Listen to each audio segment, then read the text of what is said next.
Ural mountain की एक पहाड़ी जिसे लोग डेड माउंटेन कहते हैं। रात का अंधेरा और ठंड -30 डिग्री। टेंट जो अंदर से काटा गया था। 9 लोगों के फुटप्रिंट्स जो जंगल की तरफ जा रहे थे। कुछ सिर्फ सॉक्स में थे, कुछ नंगे पाँव। एक भी जूता नहीं, एक भी कोट नहीं। जो लोग ठंड से बचने के लिए फुली ट्रेंड थे, उन्हें अपना ही सहारा, अपना टेंट अंदर से काट कर भागना पड़ा। ऐसी कौन सी चीज़ उन्हें इतना मजबूर कर सकती है कि मौत बेहतर लगे वहाँ रुकने से। और ये है डाइटलव पास इंसिडेंट। फरवरी 1959, सोवियत रशिया।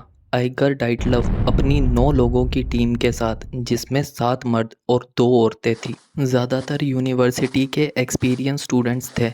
पूरी टीम निकल पड़ी उरल माउंटेन की तरफ, ओटोटन पीक तक पहुंचने के लिए। ये कोई इमेच्योर ग्रुप नहीं था, सब ट्रेंड हाइकर्स थे जो पहले भी फ्रोजन लेक और अनहाइबिटेड एरियाज क्रॉस कर चुके थे।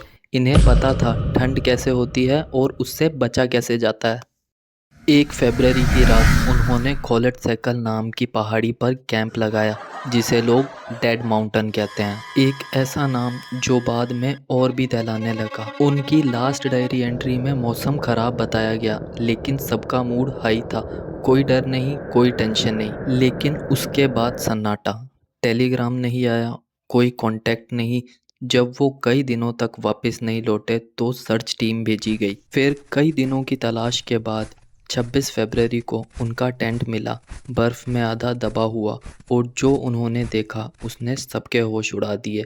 टेंट अंदर से फटा हुआ था। सोचो, जब बाहर इतनी खतरनाक ठंड हो, तुम्हारा एक ही सहारा हो, पर फिर भी किसी ने या सब ने उसे अंदर से फाड़ दिया, जैसे दरवाजे तक पहुंचने का भी टाइम नहीं था। फुटप्रिंट्स टेंट से जंगल की तरफ जा रहे थे, कुछ पेयर फुट, कुछ सिर्फ सॉक्स में और कुछ के सिर्फ एक ही जूता पहने हुए। मतलब वो लोग वहां से इतनी जल्दी में भागे कि अपना ज़रूरी सामान भी नहीं उठा पाए। पहले 2 लाशें मिली जंगल के किनारे, बिना जूते, सिर्फ अंडरवियर में। हाइपोथर्मिया से मौत हुई ऐसा लग रहा था। ये समझ आता है ठंड से मौत। और जैसे जैसे और लाशें मिलती गई, मिस्ट्री और भी डरावनी होती गई।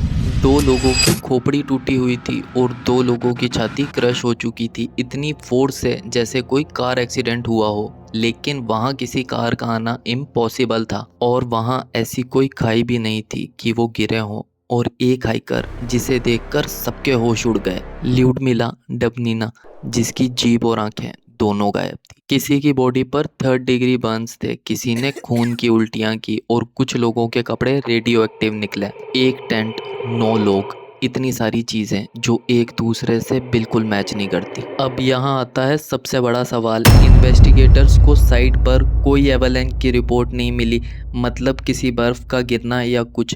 ट्री लाइन पर कोई डैमेज नहीं, कोई डेब्रीज नहीं, और ना ही उस साइट पर पहले कभी कोई एवलांच रिकॉर्ड हुआ और ना ही बाद में। यानी जो फोर्स उन्हें मिली वो किसी भी नॉर्मल चीज़ से मैच नहीं करती।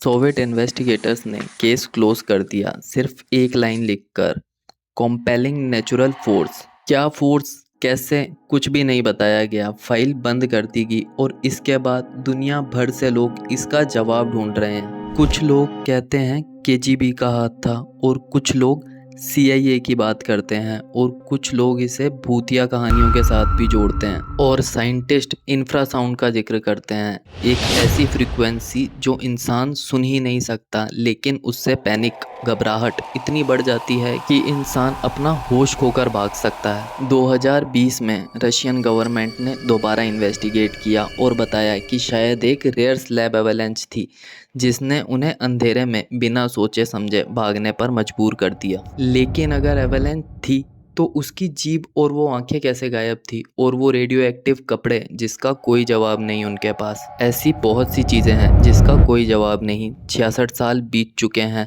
साइंस ने कोशिश की, गवर्नमेंट ने फाइल बंद की, डॉक्यूमेंट्रीज बनी, बुक्स लिखी गई, लेकिन आज भी कोई नहीं जानता उस रात पहाड़ी पर उन 9 लोगों के साथ ऐसा क्या हुआ था।